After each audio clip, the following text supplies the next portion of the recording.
Good morning. Can you hear me? Yes, we can hear you. Thank you very much. Good morning, Madam Chair, members of the task force, fellow We cannot, panelists. You sorry, we cannot can't see see me? you. I'm not sure if you want it to be seen, but we Okay. can't see you. I'll hear you. Can you see me now? No. Now? Yeah, we can see you now. Perfect. All Thank right. you. Thank you very much. Good morning again, members of the task force. With thank God and ancestors, I thank you for this invitation to inform your deliberations um, by testifying about CHN's mission and vision and work. I would like to begin by telling you a story. And this story concerns a woman I encountered at a nightclub years ago. She was near the end of a very long night of heavy drinking, looking at herself in the mirror in the restroom, oblivious to everything around her. She said, "Here you are, Dee Dee, old, black, and ugly as usual." Those weird words pierced my heart. And in that moment, I saw Dee Dee not as the 50-something woman she was, but as the child she had been. And I thought about all the little black girls and boys all over this world who for centuries have looked into mirrors unable to fully appreciate their own beauty, their own worth. Dr. Martin Luther King Jr. once said, somebody told a lie one day. They made everything black, ugly, and evil.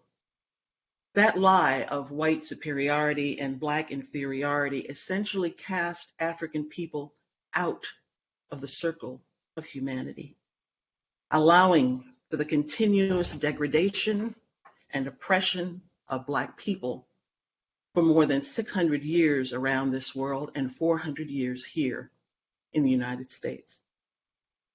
I come to this virtual table as a mother in the long line of Black mothers who for more than 6 centuries have brought our children into a world that profoundly devalues their lives. A world into which we have welcomed our children with great joy, but also with profound trepidation, knowing that they will carry the burden of all too often being seen as inferior and all too often feeling inferior.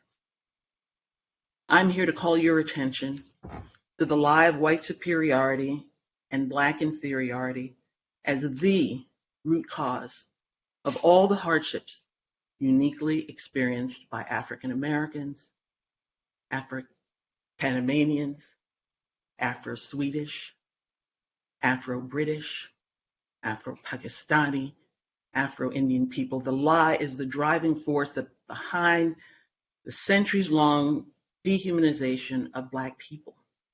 From the transatlantic slave trade, through enslavement, through Jim Crow, through today's continuing assaults on our lives and dignity all around this world. The lie is the reason why, in spite of all the constitutional amendments and legislation and marches and court victories and very impressive individual successes, overall progress for Black people just keeps stalling. So I join with calls for full and comprehensive reparations for Black people. But I also appeal to you to recognize that without intentional and aggressive steps in the form of emotional reparations, to promote healing from the emotional damage caused by the lie, and to finally destroy the lie itself, all other efforts aimed at reparations for Black people will fall short. The task force has asked me to focus my testimony on my vision and passion for the movement for emotional emancipation. I really appreciate that. This movement, which CHN has been building since 2006, and which is CHN's way of charting a path to emotional reparations to repair the specific emotional damage caused by the lie. Quite simply, I want to help end the multi-generational suffering of Black people caused by a lie that promotes Black self-loathing and Afrophobia, a fear of Black people. The lie has harmed Black people around the world by undermining our individual and collective sense of self-worth, the well-being of our families, our children's sense of possibilities, and the harm continues. day after day after day. The lie fosters an environment that constrains the human spirit and suppresses hope. It leads to tensions and divisions that often spill over into conflict. It contributes to family difficulties, the opportunity gap, the epidemic of violence among our young people, the disproportionate incarceration of Black people, police brutality, and the many, many other challenges we face.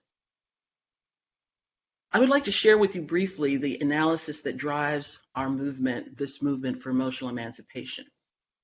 So Africa, the birthplace of humanity, the cradle of human civilization, and still the richest continent in terms of natural resources, was, according to historian Henry Louis Gates, the home of ancient civilizations as splendid and glorious as any on the face of the earth. But beginning in the 15th century, to justify the buying and selling of African human beings to enrich themselves, Europeans erased Africa's rich history and replaced it with the lie of white superiority and Black inferiority. The seeds of the lie were first committed to writing by Zurara, a royal scribe in the Portuguese courts. He described Africans as beasts, with no knowledge of bread and wine, without covering of clothes, and worst of all, no understanding of good, but only how to live in bestial sloth. For many Europeans, the lie helped to resolve the inherent contradictions between Christianity and the enslavement of human beings. And for many Americans, the lie would also resolve the inherent contradictions between enslavement and the ideal of equality set forth in the Declaration of Independence. The lie said that everything that comes out of Africa, including its people, is to be devalued, and every institution of the Western world supported by unspeakable, often unspeakable acts of terror and violence was pressed into service to spread that lie. Marketing expert Thomas Burrell has called the lie one of the greatest propaganda campaigns of all time, designed to, and I quote, sell the concept that Blacks, Africans were innately inferior, and that it was indeed completely justifiable to treat them as subhuman beasts. The lie imposed European cultural values on African people.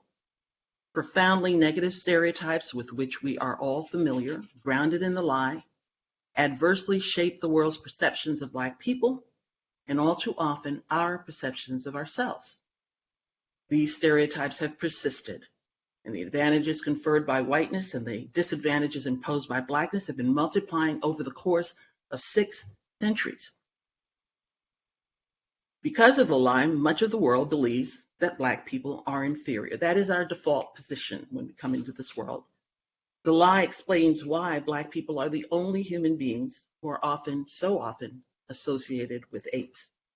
According to Dr. Jennifer Eberhardt at Stanford University, the co-author of a 2008 study describing this association, there is one old race battle that we're still fighting. That is the battle for Blacks to be recognized as fully human. This dehumanization fuels implicit biases against Black people in policing, employment, healthcare, education, and nearly every area of our lives, with profoundly negative consequences for our health and well-being. Black people are amazingly resilient, and we have made extraordinary progress against the odds arrayed against us by this lie. But we have had to fight for every piece of ground, and the price we have been paying, engaging in this constant struggle, has been enormously damaging to us emotionally. A 2019 statement from the American Pediatric Association concluded that the stress generated by experiences of racism may start through maternal exposures while in utero and may continue after birth, with the potential to create toxic stress. This transforms how the brain and body respond to stress, resulting in short and long-term health impacts on achievement and mental and physical health. We see the manifestations of this stress as preterm births and low birth weights in newborns, to subsequent development of heart disease, diabetes, and depression as children become adults. In July 2006, the American Psychiatric Association Board of Trustees approved a resolution against racism that states in part, racism adversely affects mental health by diminishing the victim's self-image, confidence, and optimal mental function. optimal mental functioning. That's who we are.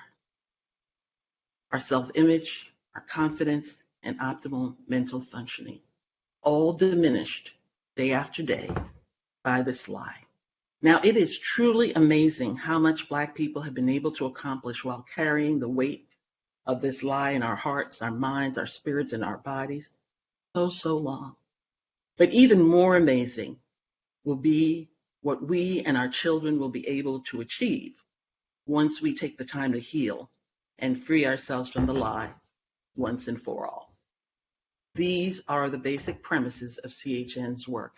These are the beliefs that drive us every day. It is a natural consequence of a life of dealing with the pain caused by the lie that Black people are inclined to be hypervigilant, always on guard. Black-only spaces provide a respite from that hypervigilance. So in all our work, CHN seeks to carve out psychological, spiritual, and physical Black-only spaces for healing from the multi-generational damage caused by the lie. Our weekly midday emotional lunch breaks provide a space for emotional refreshment. Our rapid response Ubuntu healing circles are designed to create healing spaces in times of racial crisis.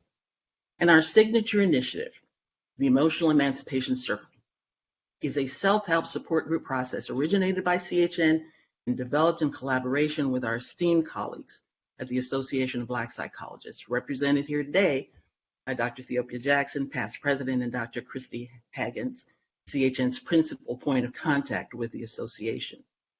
The EE Circle provides space for deep work aimed at 1, acknowledging and reckoning with the lie, 2, processing how it has affected our self-images, our relationships, and the well-being of our communities, and 3, doing the work necessary to write our own emancipation proclamations, with the intent of eventually working together to figure out how we can finally rid the world of the lie entirely. CHN and the association have planted seeds for EE circles in more than 50 cities in the United States, the Caribbean, the United Kingdom, Ghana, and South Africa. This is a movement that is resonating with Black people all across the diaspora, as it is providing spaces for Black people wherever we are to, at long last, name the lie as the most powerful weapon ever formed against us that must be confronted so that we can heal and end our collective emotional suffering. The fast-growing wait lists for CHN's programs tell us that an increasing number of Black people are looking for spaces specifically focused on healing from the lie. I wish you could hear the stories as people come together in these spaces, the ways they are able to unburden themselves in the circles. But as I'm sure you will understand, what happens in our circles must stay in our circles. But I can share with you some of what people have said publicly about them. And in my references in my written statement, I will include links to 2 video interviews of EE Circle participants in Baltimore, Maryland, and Brixton, London, in the United Kingdom. But here, roughly excerpted from those interviews, are just 3 statements from people as they come into the EE Circle experience. Statement number 1, I wanted something new that would allow for some healing. I wanted to be a part of something that was honest, trusting, and safe, because I came from experiences in corporate America where I had to suffer at the hands of white males who looked at me as a sex object. Statement number 2, every day we're going into schools, still having to talk about light skin, dark skin issues, hair issues, how big are my lips issues. We still have that tape playing in our heads that we are not as good as the dominant culture. Statement number 3, I work with young people who are such media consumers. They're buying into the lies about who they are, how they talk, how they dress, how they behave, how they think. They're being sold these things and consuming them blindly. And here are 3 statements from people after they've begun the journey toward freedom from the lie. Statement number 1, it gives us a time to vent and let things out that we have held in for so long. Statement number 2, by attending the circle, it provided me with a cushion. Things can get very hectic in our lives through microaggressions that may be happening. It's good to go somewhere and be heard about those negative emotions inside and discuss with like-minded people how we feel. Statement number 3. I love the circles because they're safe. They're letting me unpack years and years of painful things taught to me in direct and covert ways about me and my race. And we're coming to the truth of the beauty of our Blackness. It is a beautiful and deeply moving experience to see the transformation in our people as they realize that they have been lied to, that they are not what the lie says they are, and that they can change the 600-year-old narrative from one grounded in the lie of Black inferiority to one driven by the truth of Black humanity. This work of emotional reparations cannot be accomplished solely with cash payments to individuals. More audacious, creative solutions are needed. This work must and will be led by Black people. The sympathetic government can help immeasurably by launching and sustaining big, transformative initiatives that, 1, acknowledge the depth and the breadth of the emotional harm that has been done by the lie. 2, apologize and ask for forgiveness for its part in promulgating the lie. 3, generously support the work of individual, family, and community healing initiatives focused on the lie and everything else that needs to be healed within our communities. 4, recognize that the lie is the thread that runs throughout the whole fabric of systemic anti-Blackness and work to remove every single thread, one by one, from every single system. 5, generously support comprehensive and highly visible public education campaigns aimed at raising awareness about the continuing power of the lie and ways to extinguish it.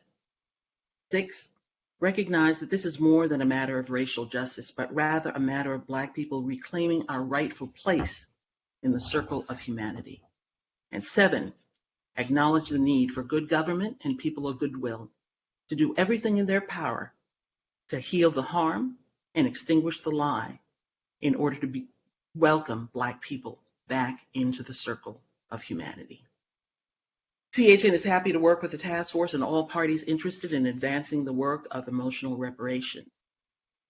As a mother in the long line of Black mothers who are bringing our children into an increasingly hostile world, I urge you to urgently help us end the unique suffering caused by this lie so that our precious children can finally move beyond surviving, flourishing. Thank you.